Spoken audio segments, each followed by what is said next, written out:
Hello दोस्तों, नमस्ते, प्रणाम। मैं ललिता मिश्रा अपने यूट्यूब चैनल पे आप सबका स्वागत करती हूँ। आप लोग के बीच में एक चुटकुला नाच गीत लाई हूँ। अच्छा लगे तो कमेंट के माध्यम अपनी राय ज़रूर बताना। आइए सुनते हैं। बगिया बोयू मैं लवंगिया पिया हेराई गईले ना।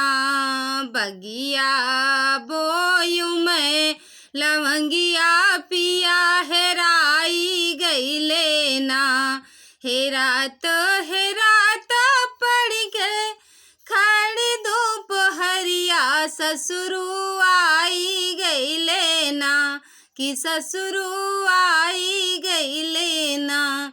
झट से राहिया बेराए पट लजाई गईले ना। झट से राहिया बेराए पट लजाई गईले ना।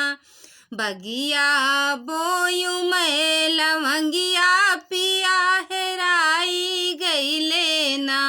हेरात हेरात पड़ गए खड़ी धूप हरिया जेठवा आई गईले ना।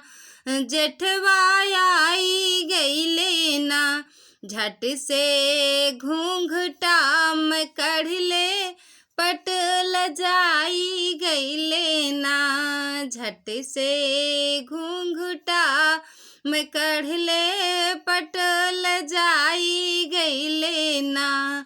बगिया बोयू मैं लवंगिया पिया हेराई गईले ना। हेरात हेरात पड़ गए खड़ी धूप हरिया देवरू आई गईले ना। देवरू आई गईले ना।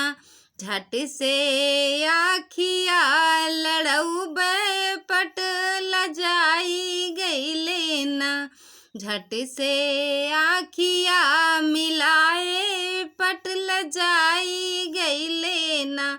बगिया बोयू मैं लवंगिया पिया हेराई गईले ना।